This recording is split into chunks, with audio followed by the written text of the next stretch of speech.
नमस्ते दोस्तों, आपका बहुत बहुत स्वागत है आपके अपने चैनल ओपन फॉर लर्न पर। मैं जानता हूं कि आप सभी ज्ञान के नए क्षितिज खोलने और जीवन की अनसुनी कहानियों को सुनने के लिए हमेशा उत्सुक रहते हैं। आज मैं आपके लिए एक ऐसी कहानी लेकर आया हूं जो सिर्फ एक किस्सा नहीं है, बल्कि जीवन के कई पहलुओं का एक जटिल ताना बाना है। ये कहानी आपको हंसाएगी, रुलाएगी, सोचने पर मजबूर करेगी और शायद आपको प्रेम, विश्वास और मानवीय भावना की गहराई से परिचित कराएगी। ये कहानी है अनु और विवेक की, दो ऐसे इंसान जिनकी जिंदगी प्यार और रोमांस से शुरू हुई, लेकिन नियति ने उन्हें एक ऐसे मोड़ पर ला खड़ा किया जहां अपराध का स्याह साया उन पर मंडराने लगा। क्या वे इस अंधेरे से निकल पाएंगे? क्या उनका प्यार इन मुश्किलों का सामना कर पाएगा? और सबसे बड़ा सवाल, क्या ये सब सिर्फ एक दुर्घटना थी या इसके पीछे कोई गहरा सस्पेंस छिपा था? आज हम अनु और विवेक के जीवन के हर उतार चढ़ाव को बारीकी से समझेंगे। ये सिर्फ एक कहानी नहीं, ये एक प्रेरणादायक यात्रा है जो हमें बताएगी कि कैसे विपरीत परिस्थितियों में भी इंसान अपनी हिम्मत और विश्वास से खड़ा रह सकता है। तो अपनी सीट बेल्ट बांध लीजिए, क्योंकि ये कहानी आपको अंत तक अपनी सीट से हिलने नहीं देगी। आइए शुरू करते हैं अनु और विवेक की अविस्मरणीय गाथा। मुख्य भाग, अनु और विवेक, प्यार, अपराध और एक अविश्वसनीय यात्रा। अध्याय 1, एक अनूठी शुरुआत, प्रेम की पहली किरण। कहानी शुरू होती है मुंबई की तेज रफ्तार भरी जिंदगी में, जहां सपनों और संघर्षों का एक अलग ही तालमेल है। अनु एक महत्वाकांक्षी पत्रकार जिसकी आंखें सच्चाई की तलाश में चमकती थीं। वो किसी भी कहानी की तह तक जाने का जुनून रखती थी। दूसरी ओर था विवेक, एक युवा और प्रतिभाशाली वास्तुकार, आर्किटेक्ट, जो अपनी कलात्मकता और शांत स्वभाव के लिए जाना जाता था। उसकी बनाई इमारतें सिर्फ ईंट पत्थर का ढेर नहीं थीं, बल्कि उनमें एक आत्मा होती थी। उनकी पहली मुलाकात एक कॉफी शॉप में हुई थी। अनु एक जटिल रिपोर्ट पर काम कर रही थी और विवेक अपने नए प्रोजेक्ट का स्केच बना रहा था। एक छोटी सी बहस एक किताब पर कब एक लंबी बातचीत में बदल गई, उन्हें पता ही नहीं चला। धीरे धीरे उनकी मुलाकातें बढ़ने लगीं। अनु को विवेक का शांत और गहरा व्यक्तित्व पसंद आया और विवेक अनु के तेज दिमाग और आत्मविश्वास पर मुग्ध हो गया। उनके बीच एक ऐसा रिश्ता पनपा जो सिर्फ शारीरिक आकर्षण पर आधारित नहीं था, बल्कि विचारों की समानता और एक दूसरे के प्रति गहरे सम्मान पर टिका था। वे एक दूसरे के पूरक थे।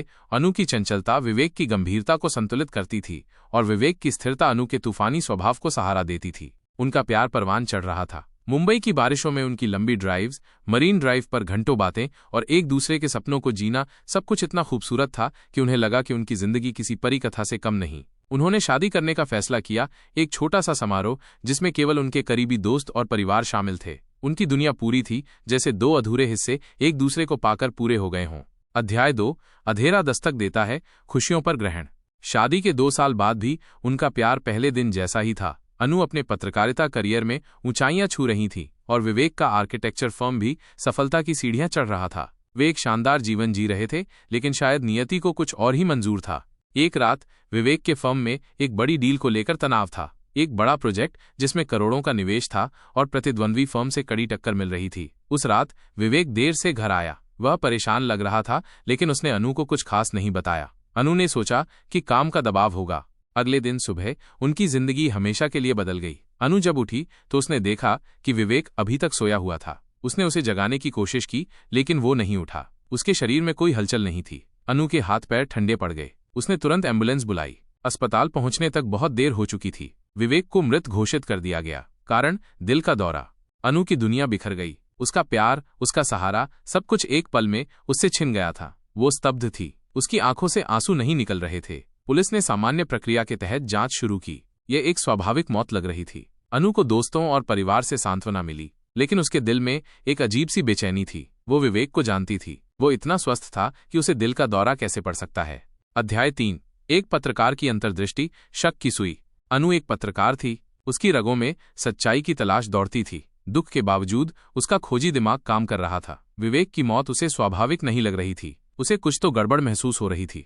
उसने विवेक की अंतिम रात के बारे में सोचना शुरू किया। वो इतना परेशान क्यों था? उसने क्या नहीं बताया था? अनु ने विवेक के लैपटॉप और फोन की जांच की। उसे कुछ भी संदिग्ध नहीं मिला, लेकिन फिर उसकी नजर विवेक की डायरी पर पड़ी, जिसे वो अक्सर अपने विचारों को लिखने के लिए इस्तेमाल करता था। डायरी के अंतिम पन्ने पर आधी अधूरी कुछ पंक्तियां लिखी थीं।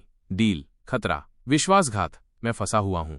ये शब्द अनु को चौंका गए। ये तो सीधे तौर पर किसी खतरे की ओर इशारा कर रहे थे। उसने तुरंत पुलिस को बताया, लेकिन उन्हें लगा कि यह अनु का दुख है जो उसे भ्रमित कर रहा है। उन्होंने कहा कि डायरी में कुछ स्पष्ट नहीं है और विवेक का मेडिकल रिपोर्ट भी दिल का दौरा बता रहा है। पुलिस ने मामले को बंद कर दिया, लेकिन अनु हार मानने वालों में से नहीं थी। उसने फैसला किया कि वो अपने विवेक की मौत के पीछे की सच्चाई का पता लगाएगी, चाहे उसे कितनी भी दूर जाना पड़े। उसने अपने पत्रकारिता के सारे कौशल और नेटवर्क का इस्तेमाल करना शुरू किया। अध्याय 4, परतें खुलती हैं। एक जाल की सच्चाई। अनु ने सबसे पहले विवेक के ऑफिस में छानबीन शुरू की। उसने उसके सहयोगियों से बात की, लेकिन सबने यही कहा कि विवेक एक ईमानदार और मेहनती व्यक्ति था। फिर उसने उस बड़ी डील के बारे में जानकारी निकालना शुरू किया जिस पर विवेक काम कर रहा था। ये एक सरकारी प्रोजेक्ट था जिसमें कई बड़ी कंस्ट्रक्शन कंपनियां शामिल थीं। धीरे धीरे अनु को कुछ चौंकाने वाली बातें पता चलने लगीं। विवेक की फर्म के मुख्य प्रतिद्वंद्वी शार्प बिल्डर्स के मालिक प्रताप मेहरा एक बेहद प्रभावशाली और बेईमान व्यक्ति थे। उनकी पहुंच ऊपर तक थी और वे किसी भी कीमत पर यह प्रोजेक्ट जीतना चाहते थे। अनु को पता चला कि विवेक ने कुछ दिनों पहले प्रताप मेहरा के साथ एक बैठक की थी, जिसके बाद वो बहुत परेशान था। विवेक के एक करीबी सहयोगी ने अनु को बताया कि विवेक को उस बैठक में एक अवैध प्रस्ताव दिया गया था, प्रोजेक्ट जीतने के लिए रिश्वत देने का। विवेक ने साफ मना कर दिया था। उसने अपने सिद्धांतों से समझौता करने से इनकार कर दिया था। अनु ने प्रताप मेहरा के पिछले रिकॉर्ड की जांच की। उसे पता चला कि मेहरा का नाम पहले भी कुछ संदिग्ध मामलों में आया था, लेकिन हर बार वो बच निकला था। अनु को लगने लगा कि विवेक की मौत केवल एक दिल का दौरा नहीं था, बल्कि इसके पीछे कुछ और था। अध्याय 5, सुरागों की तलाश, एक गुप्त मीटिंग। अनु ने अपनी जांच को और तेज किया। उसने विवेक के बैंक खातों और ईमेल की जांच की। उसे एक अज्ञात ईमेल आईडी से भेजे गए कुछ धमकी भरे ईमेल मिले। इन ईमेल में विवेक को उस डील से हटने या गंभीर परिणाम भुगतने की धमकी दी गई थी। ईमेल भेजने वाले का आईपी एड्रेस ट्रेस करने पर वो एक डार्क वेब सर्वर से जुड़ा पाया गया, जिससे उसे ट्रेस करना मुश्किल था। अनु ने अपनी एक पुरानी दोस्त, जो एक साइबर सिक्योरिटी एक्सपर्ट थी, नेहा की मदद ली। नेहा ने कई दिनों की कड़ी मेहनत के बाद उस डार्क वेब सर्वर के पीछे के कुछ कनेक्शन ट्रेस किए। उन्हें पता चला कि ईमेल का स्रोत प्रताप मेहरा के कुछ गुप्त सहयोगियों से जुड़ा था। अब अनु के पास एक मजबूत संदेह था। उसने पुलिस को फिर से संपर्क किया, लेकिन इस बार वो सबूतों के साथ गई। ईमेल, डायरी के अंश और प्रताप मेहरा के संदिग्ध इतिहास, ये सब पुलिस को दोबारा जांच शुरू करने के लिए मजबूर कर गए। लेकिन पुलिस को अभी भी सीधे तौर पर हत्या का कोई सबूत नहीं मिल रहा था। विवेक की ऑटोप्सी रिपोर्ट दिल का दौरा ही बता रही थी। अनु ने एक कदम आगे बढ़ने का फैसला किया। उसने प्रताप मेहरा के एक पूर्व कर्मचारी से संपर्क किया, जो मेहरा की बेईमानी से तंग आ चुका था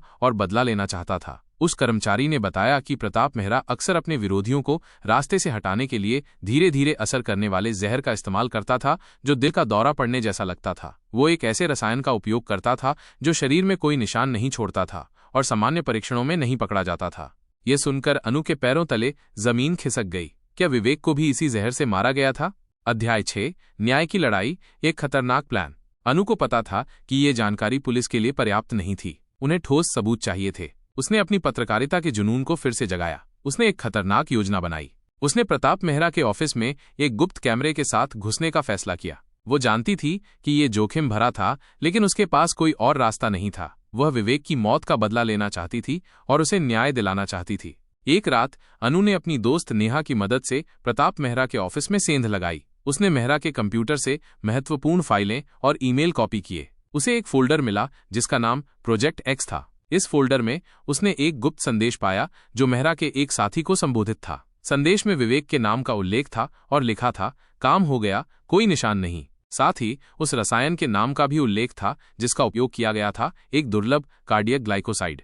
यह सबूत निर्णायक था। अनु के हाथ कांप रहे थे, लेकिन उसने खुद को संभाला। उसने सभी सबूतों को एक पेन ड्राइव में कॉपी किया। तभी सिक्योरिटी अलार्म बज उठा। अनु और नेहा को वहां से भागना पड़ा। वे बाल बाल बचीं। अध्याय 7, सस्पेंस का खुलासा, सच का सामना। अगले दिन सुबह अनु सीधे पुलिस स्टेशन गई और सभी सबूत पेश किए। पुलिस ने तत्काल कार्रवाई की। प्रताप मेहरा को गिरफ्तार कर लिया गया। पुलिस ने उसके ऑफिस और घर की तलाशी ली, जहां उन्हें उस दुर्लभ रसायन की खाली बोतलें मिलीं जिससे विवेक की हत्या की गई थी। प्रताप मेहरा ने पहले तो इनकार किया, लेकिन जब पुलिस ने अनु द्वारा जुटाए गए सबूत दिखाए और उसके पूर्व कर्मचारी ने गवाही दी तो वो टूट गया। उसने स्वीकार किया कि उसने विवेक को इसलिए मार डाला था क्योंकि विवेक ने रिश्वत लेने से इनकार कर दिया था और उसने उस डील में रोड़ा अटका दिया था। मेहरा ने विवेक को एक मीटिंग के दौरान खाने में वो जहर मिलाकर दिया था, जिससे धीरे धीरे उसके दिल की गति रुक गई। उसने सोचा था कि ये दिल का दौरा लगेगा और कोई उस पर शक नहीं करेगा। न्याय की जीत हुई। प्रताप मेहरा को विवेक की हत्या और अन्य अपराधों के लिए उम्र कैद की सजा सुनाई गई। अनु ने अपनी हिम्मत, जुनून और विवेक के प्रति अपने अटूट प्रेम से अपने पति को न्याय दिलाया था। अध्याय 8, प्रेरणा और पुनरुत्थान, जीवन की नई राह। इस पूरी घटना ने अनु को अंदर तक झकझोर दिया था, लेकिन इसने उसे एक मजबूत और निडर महिला भी बना दिया था। उसने अपनी पत्रकारिता का इस्तेमाल समाज में गलत कामों को उजागर करने के लिए किया। उसने ऐसी कई कहानियों पर काम किया जहां शक्तिशाली लोग अपने पद का दुरुपयोग कर रहे थे।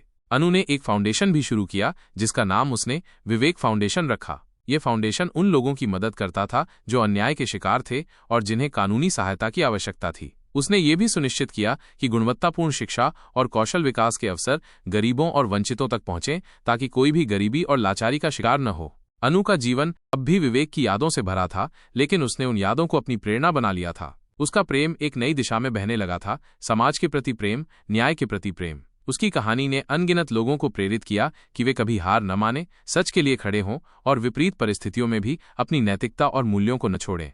अनु ने यह साबित कर दिया कि प्रेम सिर्फ दो व्यक्तियों के बीच का रिश्ता नहीं होता, बल्कि ये एक ऐसी शक्ति है जो हमें सबसे अंधेरे क्षणों में भी रोशनी दिखा सकती है। ये हमें न्याय के लिए लड़ने की हिम्मत दे सकती है और हमें दूसरों की मदद करने के लिए प्रेरित कर सकती है।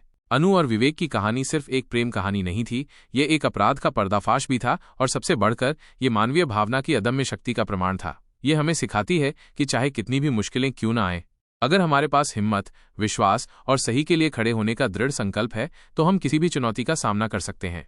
तो दोस्तों, अनु और विवेक के जीवन की ये अविश्वसनीय यात्रा यहीं समाप्त होती है। मुझे उम्मीद है कि प्यार, रोमांस, अपराध और सस्पेंस से भरपूर इस कहानी ने आपको अंत तक बांधे रखा होगा और आपको प्रेरित किया होगा। ये कहानी हमें सिखाती है कि जीवन अप्रत्याशित मोड़ ले सकता है, लेकिन हमारी हिम्मत और दृढ़ता हमें किसी भी मुश्किल से बाहर निकाल सकती है। अनु ने साबित किया कि सच्चा प्यार सिर्फ साथ रहने में नहीं, बल्कि एक दूसरे के लिए खड़े होने में, न्याय के लिए लड़ने में और उनकी यादों को एक सकारात्मक शक्ति में बदलने में होता है। अगर आपको ये कहानी पसंद आई हो तो इसे लाइक करना न भूलें। अपने दोस्तों और परिवार के साथ इसे शेयर करें ताकि ये प्रेरणादायक गाथा अधिक से अधिक लोगों तक पहुंच सके।